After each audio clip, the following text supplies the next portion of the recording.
There's a fire burning in the streets of Lomé again, but this time it feels different. Thousands of young Togolese, most of them under 25, are rising up against a government their grandparents were too afraid to challenge. They are blocking roads, chanting in Ewe and French, repeating slogans like 58 years is enough. But the government, in its usual oppressive manner, is responding with brutal force. The air smells like tear gas. The sound of rubber bullets echoes between buildings. Blood stains the sidewalks, and as the military tightens the grip, one question explodes across the internet. How the hell did this tiny West African nation get here? At least 2 protesters were killed when security forces used batons and tear gas against them. To answer the question of how Togo reached this boiling point, how one family's brutal and corrupt rule has endured for nearly 60 years, we must journey back in time, back to where the story really began, on the shores of West Africa's infamous slave coast. I want to show you how Togo has come to be defined by long servitude, first to the slave masters, then the colonial powers, and now to the oldest family dynasty in Africa. We will chronicle the rise of the Gnassingbé dynasty, whose grip on Togo has been aided by a plethora of corruption scandals, foreign influences, economic sabotage, and iron-fisted repression that have made Togo the most unhappy country in the world. A feeling that has led to these scenes in recent weeks, with thousands of young people calling for an end to this family dynasty. This is the story of how Africa's oldest family dynasty stole Togo.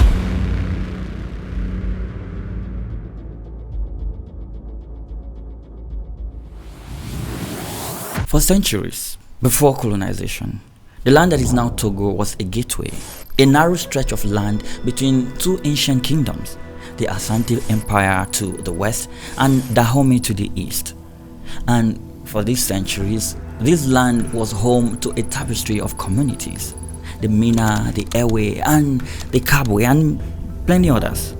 Farmers, fishers, blacksmiths, traders, people with their own languages, their own gods, their own ways of life. And then the ships came. By the 17th century, European demand for slave labor had transformed West Africa's Gulf of Guinea coast into something much darker, a major slaving zone. The Portuguese came first, then the Danes, then the Dutch, then came the French. All of them saw opportunity in a rather strange commodity: humans. Approximately 12 million men, women, and children were sold as slaves on the coast of Africa. This 56-kilometer coastline, today part of southern Togo, became one of the bloodiest corridors of human trafficking in the world. They called it the Slave Coast due to the volume of humans being traded here. From places like Aneho and Little Popo, tens of thousands were chained, branded, and shipped across the Atlantic. The Europeans traded muskets, rum, and cloths for human lives. And local warlords, pressured or incentivized, became partners in this trade. The violence didn't just come from outside. It infected everything on the inside. Entire villages vanished, families were torn apart. A culture of fear and betrayal took root. And by the time the slave trade slowed in the 19th century, the damage had already been done. But Togo's torment was just beginning. Because once the slave traders were gone, the colonizers wanted the land for themselves. Europe's scramble for Africa reached Togo in the 1800s. In 1884, a man named Gustav Nachtigal, an envoy of Imperial Germany, arrived on the coast of what is now Togo. Of course, he didn't come here as a conqueror in armor. He was just a German doctor with a briefcase and a treaty, backed by the Kaiser's imperial ambition. He met with local chiefs in Aneho, offered them German protection, and signed a series of documents that, in European eyes, gave the German Empire a foothold in West Africa.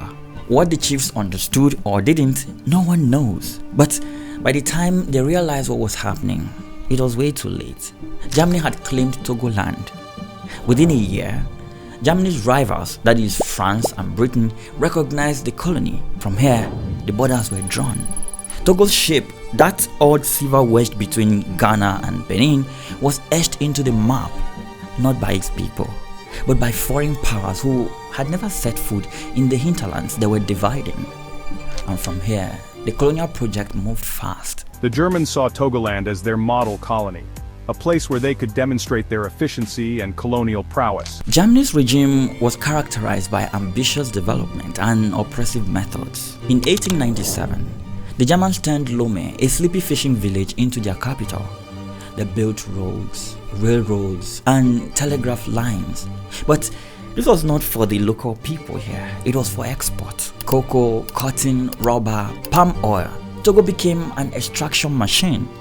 Its resources fueled German industry. Its people became labor, forced labor. Under German rule, Togolese men were conscripted to build infrastructure at gunpoint. Resistance was met with violence.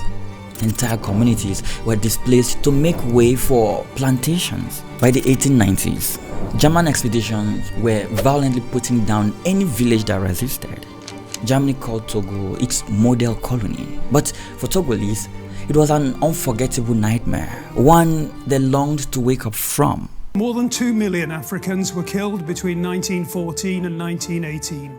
Both civilians and soldiers. Many were forced to fight for their colonial masters. In 1914, the world went to war, and so did Togo. Just days after World War I began, British and French forces invaded German Togoland from both sides. The Germans surrendered within weeks. No dramatic last stand, no empire to protect them. For the first time in 30 years, the colony was no longer in German hands. But Togo didn't gain freedom. Rather, it was carved up yet again under the League of Nations. The territory was split in two. The western portion went to Britain, eventually becoming part of modern-day Ghana. The larger eastern section went to France. It became French Togoland.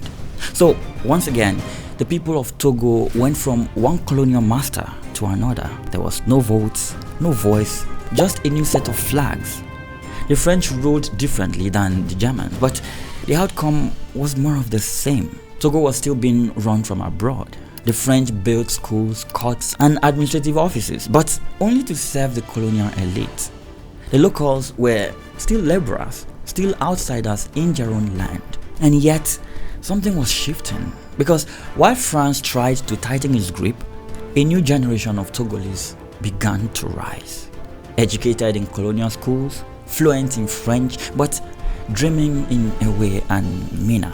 They started to organize. They formed associations, demanded representation, and when World War II ended, they pushed even harder. This gave birth to the Togolese resistance. In the chaos of post-war decolonization, one man began to emerge as the face of Togolese independence. His name was Sylvanus Olympio. He was an Anglophone educated in London, and he soon emerged as the leading pro-independence figure. When French Togoland held elections under UN oversight in 1958, Olympio's party won decisively, rejecting the French allied candidates. But far from the political circles of Lomé, in the rugged hills of the north, another figure was rising. His name was Etienne Eyadema. Born in 1935 in the remote village of Pia, Eyadema came from the Kabaye ethnic group, isolated, rural, and long marginalized by colonial policies that favored the south. He didn't speak fluent French. He had little formal education, but he had strength and ambition. At 18, Eyadema enlisted in the French colonial army. The world was still at war, and France needed soldiers to defend its crumbling empire. So they trained him in Algeria, in Indochina, brutal, bloody campaigns that hardened him and taught him one thing above all else: obedience to the chain of command. While Sylvanus Olympio was debating ideas of sovereignty and federation in Paris, Eyadema was learning how to shoot, to march, and to kill. There were two men living parallel lives in a country yet to be born, and soon those lives would collide. On April 27, 1960, the flag of an independent Togo was hoisted for the very first time. Drums pounded. Crowds danced in the streets of Lomé. After decades under German, British, and French rule, Togo was finally its own country, and at the helm stood Sylvanus Olympio.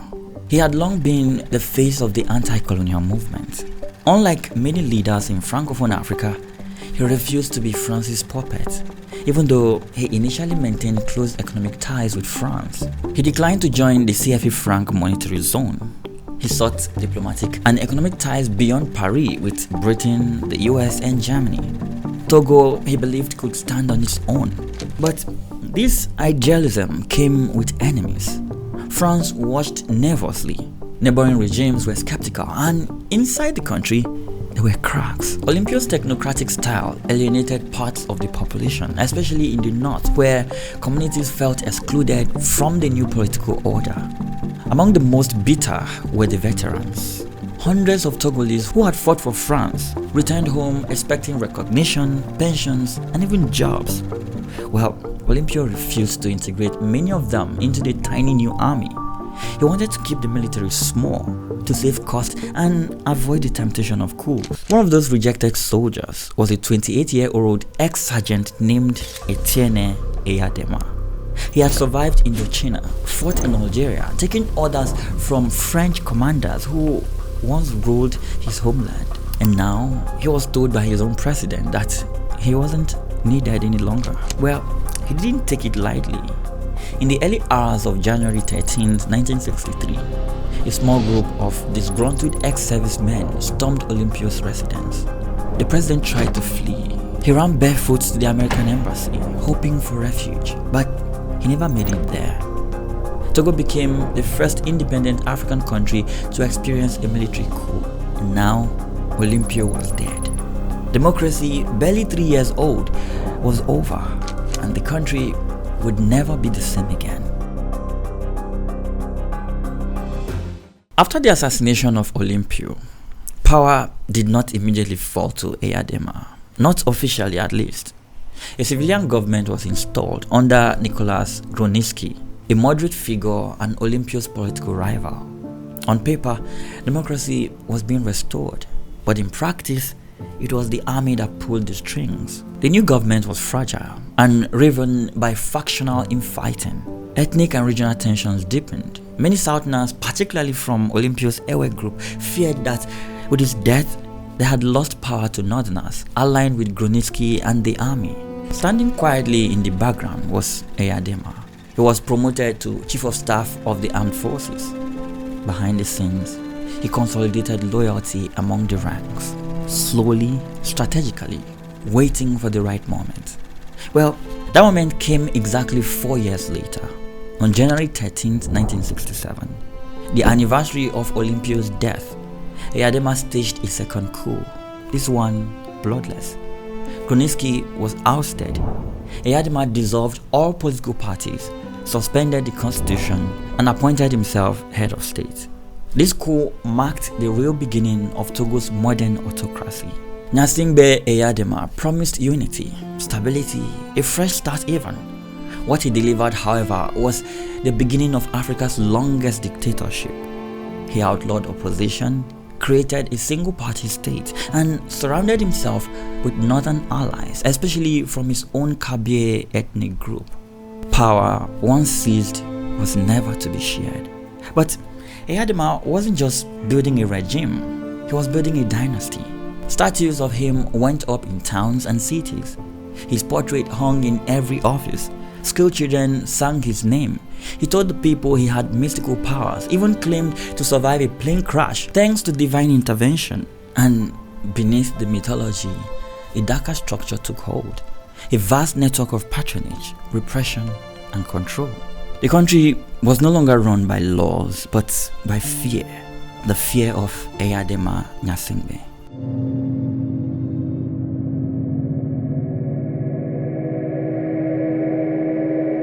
Togo, you see, doesn't have oil, it doesn't have gold, but it does have one thing very precious at the time: phosphate. And in 1970, phosphate was like oil, used in fertilizers across the globe. Phosphate rock became one of the most valuable natural resources in West Africa, and Togo had it in abundance. So when global prices surged during the commodity boom, Eyadema saw an opportunity. He nationalized the phosphate industry in 1974, kicking out foreign companies and taking control of the mines. Overnight, The state became the sole owner and operator of Togo's most valuable export. But state here quickly became code for something else, the presidency. You see, revenue from Phosphate didn't just build roads or schools, it helped build loyalty. Eyadema funneled the money into a vast patronage system, military bonuses, contracts for allies, slush funds for cronies.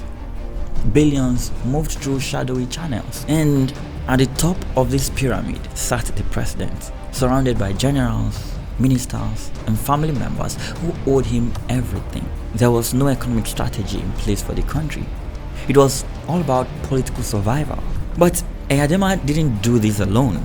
France, Togo's former colonial master, played a quiet but decisive role in keeping him in power. Eyadema was a personal friend of French President Jacques Chirac, and over the decades, France provided military assistance, investment, and diplomatic cover for the Togolese dictator. Western Cold War geopolitics also played a key role here. Eyadema positioned himself as pro-West and anti-communist, which earned Togo aid and a blind eye from the United States and others, despite his repressive rule. In return, Eyadema granted French and other foreign interests access to Togo's resources and markets. Nowhere was this clearer than in the phosphate sector and other key industries which the president and his inner circle tightly controlled. French companies operated on the margins. French advisors whispered in presidential ears. They all shook Eyadema's hands while ignoring reports of torture and disappearances. He was their man in West Africa. Reliable, predictable, brutal, but useful. By the early 1980s, protests began to flare. Dissidents were jailed, entire villages were punished for suspected opposition. The economy, hollowed out by corruption, began to crack. In response to the protest, the regime maintained an extensive security apparatus, including a notorious intelligence service that surveilled and intimidated the public. One early challenge came in September 1986. A group of around 70 Togolese dissidents, members of an exiled opposition group, the Togolese Movement for Democracy, launched a pre-dawn attack on Lomé from neighboring Ghana, aiming to spark an uprising against Eyadema. Eyadema's forces repelled the incursion, but not without bloodshed. At least 26 people were killed in the fighting. Accusing Ghana's leader Jerry Rawlings and Burkina Faso's Thomas Sankara of backing the rebels, Eyadema appealed to foreign allies for help. France responded within hours. On September 26, 1986, he deployed 250 elite paratroopers to Togo to protect Eyadema's government. Similarly, Zaire's dictator Mobutu Sese Seko, Eyadema's longtime friend, sent 350 of his own troops to assist. Western powers signaled solidarity as well. US President Ronald Reagan issued statements of support for Eyadema during the crisis. The French and Zairean forces withdrew after a few days once Eyadema's control was secure. Relations with Ghana remained tense.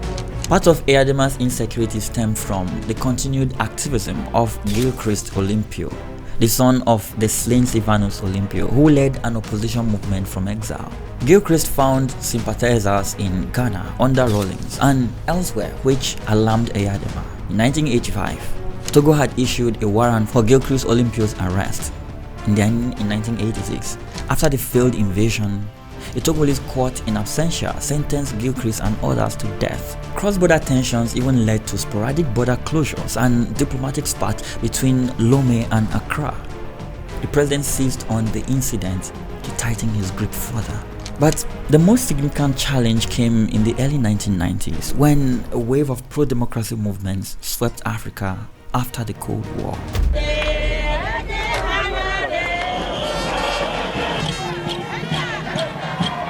By the early 1990s, Africa was changing. The Berlin Wall had fallen. One-party states were collapsing. From Benin to Zambia, dictators were being voted out, sometimes peacefully, sometimes not. The West began linking aid to democratic reforms, and suddenly, Eyadema's rule looked outdated.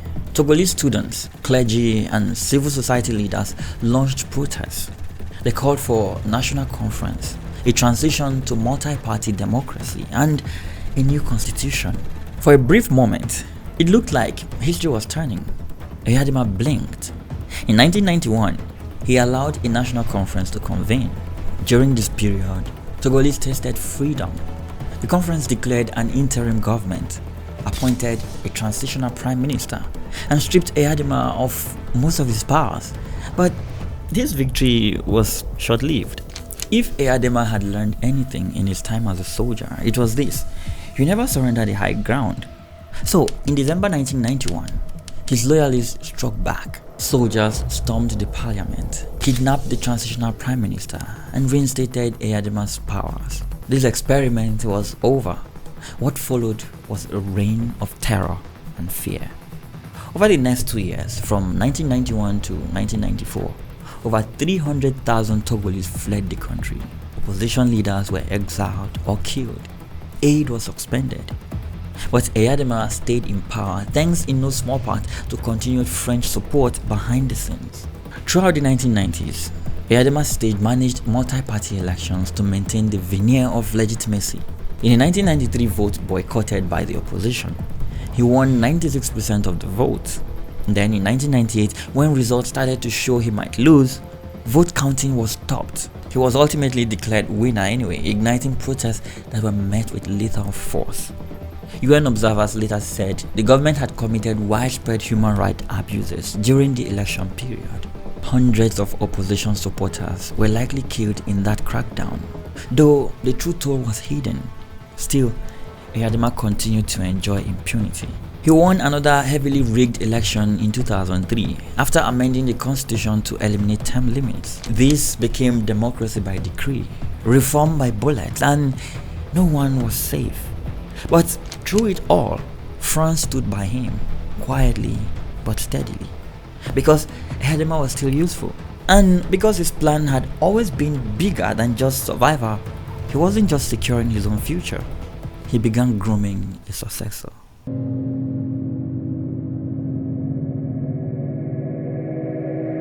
By the 2000s, the Gnassingbé family itself had amassed a vast business empire within Togo. Eyadema's son, Faure Gnassingbé, was put in charge of the family's holdings in Phosphate, telecommunications, and oil exploration, a portfolio worth several billion CFA francs. This kleptocratic network enabled the ruling clan to siphon national wealth on a huge scale, even as the general population remained poor. Under Eyadema, corruption and favoritism became systemic. By one estimate, Togo eventually lost roughly 25% of its GDP each year to graft and mismanagement in the public sector. These looted sums were used to buy the loyalty of powerful men who aligned behind Eyadema's chosen successor. You see, in the early 2000s, as Eyadema's own mortality loomed, the question of succession became critical. Eyadema had fathered a large number of children, at least several dozen in total, but one son had clearly risen above the rest in prominence. For Esozima Gnassingbé, he wasn't just any son, he was the chosen one. Born in 1966, 3 years after the first coup, Faure is Eyadema's child from his marriage to Sene Sabine Mensah, an Ewe woman from southern Togo. This mixed heritage was politically significant. Faure could claim lineage from both the northern Kabye through his father and the southern Ewe through his mother, a potentially unifying factor in Togo's polarized ethnic politics. Eyadema meticulously groomed Faure for leadership. He grew up in presidential palaces where he experienced firsthand the opulence of his family's dynasty. He studied economics and international relations in Paris, then business administration at George Washington University in the US. While most Togolese youths were under military watch, Faure was being groomed for something more. By the late 1990s, his face began appearing more often alongside his father's. He was appointed Minister of Equipment, Mines, Posts and Telecommunications, then Budget and Finance, always in charge of the state's most lucrative assets, and yet he remained in the background, quiet, polished, but loyal. In 2002, the constitution was amended, lowering the minimum age for presidential candidates from 45 to 35. Faure was 36 at the time, and just like that, the path was cleared. In the meantime, Eyadema continued as president into the mid-2000s, but his health was deteriorating fast. On February 5th, 2005, the 69-year-old president was evacuated from Lomé on a plane bound for France amid a health crisis. But it was too late. He died on foreign soil. Eyadema's death marked the end of an era. The country he ruled was now leaderless. But not for long. Eyadema's death immediately set off a constitutional crisis and a military power play. The 1992 Togolese constitution, which was still in effect at the time, stipulated that in the event of a president's death, the Speaker of Parliament should become interim president and organize elections within 60 days. Well, on February 5th, 2005, the Speaker was Fombare Waitara Nachaba, an opposition figure who happened to be out of the country at that very moment. Well, seizing this opportunity, the Togolese military high command moved swiftly. Within hours of announcing Eyadema's death, the military sealed the borders, suspended the constitution. The National Assembly, dominated by Eyadema's loyalists, illegally named Faure president. The world watched in shock. Even the African Union called it a military coup, but Faure pushed ahead. Western governments, including France, despite its close ties to Eyadema, also urged Togo to respect constitutional order. Under intense pressure, Faure Gnassingbé stepped down as interim president after about 2 weeks, then ran in hastily organized elections. The campaign period was tense and violent. Faure's main challenger was Emmanuel Bob Akitani, representing the opposition, as Gilchrist Olympio, still in exile, was again barred from running. On April 24, 2005, Togolese went to the polls under heavy military presence. When Faure was declared the winner with about 60% of the vote to Bob Akitani's roughly 38%, the opposition cried foul, and independent observers noted numerous irregularities like ballot stuffing, voter intimidation, and opaque tallying process. The aftermath was explosive. Protests erupted in the streets. Security forces opened fire. Human rights groups reported hundreds of people being killed. Thousands fled the country afterwards.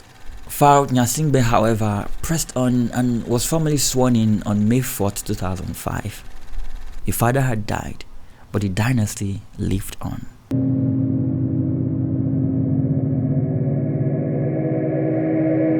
In the initial years of Faure Gnassingbé's presidency, Togo remained under intense domestic and international scrutiny. To ease tensions, Faure included a few opposition figures in a unity government, though this first attempt fell apart by June 2005. After protracted negotiations, a more successful power-sharing agreement was signed in August 2006 between the government and some opposition groups, paving the way for opposition participation in a new government. These moves, along with the release of political prisoners and the return of some exiles, were meant to signal a break from his father's hardline era. Faure sought to rehabilitate Togo's relationships with international partners. The European Union, which had halted most aid to Togo since 1993, laid out conditions for resuming cooperation, including democratic reforms and inclusion of the opposition. By November 2007, the EU deemed enough progress had been made and restored full economic aid to Togo. Faure personally had led talks with the EU, as he had been involved in negotiation even under his father. Likewise, the United States re-engaged, and Togo benefited from debt relief and development projects in the late 2000s. These early diplomatic gains were a signature achievement of Faure's softer approach, distinguishing him from Eyadema. Domestically, Faure took some steps toward liberalization. Private media and political parties operated with relatively more freedom than under his father, although there were still some setting limits. In October 2007, legislative elections were held with participation of major opposition parties for the first time in 17 years. The RPT won the majority, but for the opposition, the process was at least more transparent than past elections. But underneath the branding, the machinery of repression remained. The country still had the same ruling party, the RPT, rebranded as UNIR, kept its grip on every level of government. The same military elite, loyal to the north, remained in control. The same tactics of intimidation, surveillance, and violence continued, but just out of frame. Faure's rule was cleaner, quieter, and more sophisticated, but it was still absolute. Every election since 2005 followed the same script. State media would flood the airwaves with propaganda praising the president. Opposition candidates were harassed or barred from running. Ballot counting took place in secret, and somehow, every time, Faure won the elections. In 2010, in 2015, and even in 2020. Each term a little longer than the past. Each result a little less believable, and yet, Western leaders kept shaking his hands, saying democracy was in operation in Togo. The EU sent observers. France extended diplomatic ties. The IMF kept lending. To the outside world, Faure was stable, predictable, a partner in security and trade. Of course, the resources kept flowing. Western influence and complicity in this state of affairs cannot be ignored. France's role evolved but remained significant. For example, France tacitly approved Faure's 2005 power grab after an election was staged, and French companies have continued to do extensive businesses in Togo. One major scandal emerged in recent years involving French billionaire Vincent Bolloré, whose logistics conglomerate sought control of the port of Lomé. French prosecutors alleged that between 2009 and 2011, the Bolloré Group funneled bribes to Togolese officials in the form of communications consulting for Faure Gnassingbé's presidential campaign in exchange for lucrative port contracts. The scheme, revealed in a 2018 French bribery investigation, was brazen enough that a judge remarked it, quote, seriously undermined the economic public order and the sovereignty of Togo. But within Togo, young people saw through the facade. They didn't care that Faure studied abroad. They didn't buy the talk of reform. All they saw was another Gnassingbé in power. One rigged vote after another.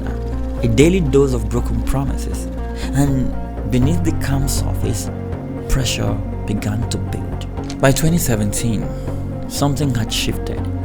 Years of repression, poverty, and broken promises had reached a boiling point. And for the first time in a long time, it wasn't just opposition politicians speaking out this time. It was everyone. Students, street vendors, taxi drivers, women, farmers, young professionals. They flooded the streets by the tens of thousands in Lomé, Sokode, Bafilo, Mango. The anger cut across ethnic and regional lines, and their message was simple: 50 years is enough. They demanded the immediate reinstatement of the 1992 two-term limit to prevent Faure, already in his third term, from running yet again. Some even called for Faure's resignation. Notably, this protest wave was spearheaded by a new generation of activists and a coalition of 14 opposition parties, known as the C14, reflecting a more united opposition than in years past.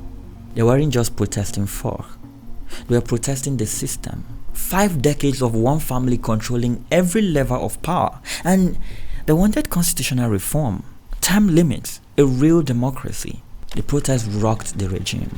For weeks, crowds grew bigger, the chants grew louder, the atmosphere more defiant than in previous years. Even diaspora communities in Paris, New York, and Accra organized solidarity rallies. It was the largest uprising in Togo in over a generation, and Faure became scared.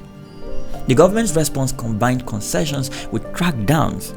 His government cut off the internet, deployed soldiers in the streets, arrested opposition leaders. Some organizers even disappeared.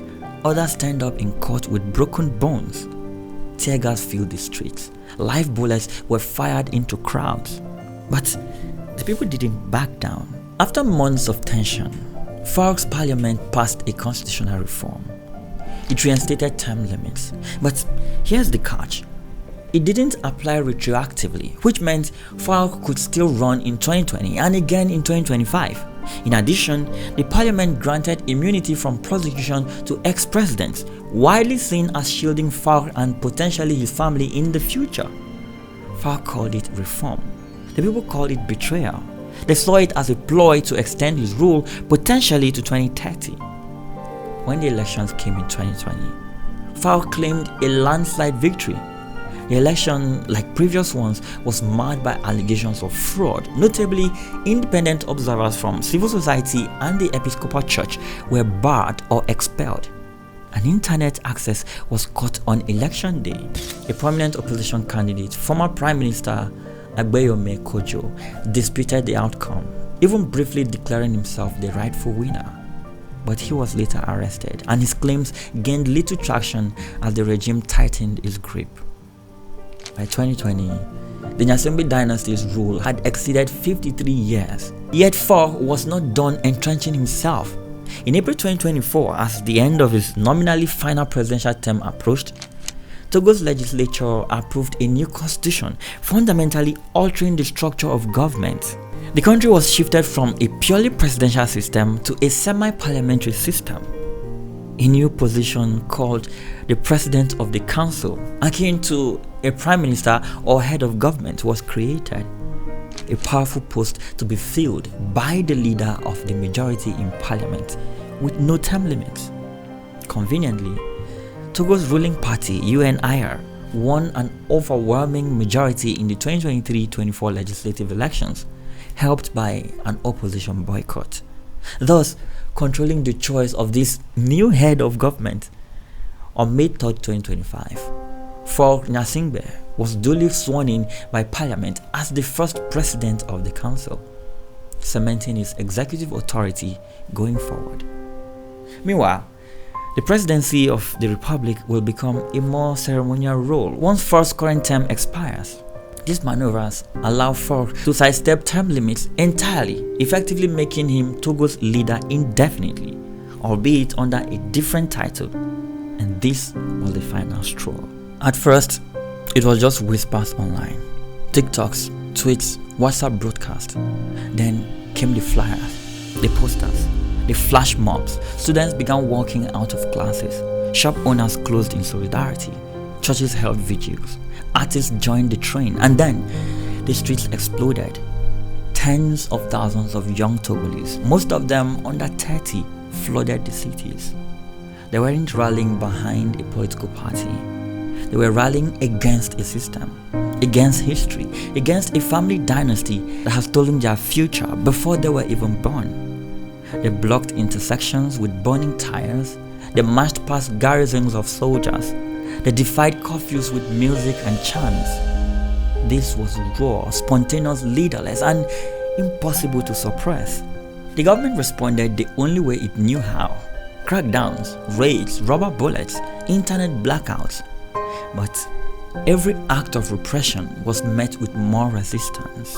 You see, Togo's story mirrors what is happening across Africa at the moment. Young people are waking up and realizing that the power doesn't really lie with the old crooked system that has kept the continent in chains decades after the end of colonial rule. We can't continue to pretend that we are practicing democracy when the people continue to have leaders imposed on them. Now, the people are saying enough is enough.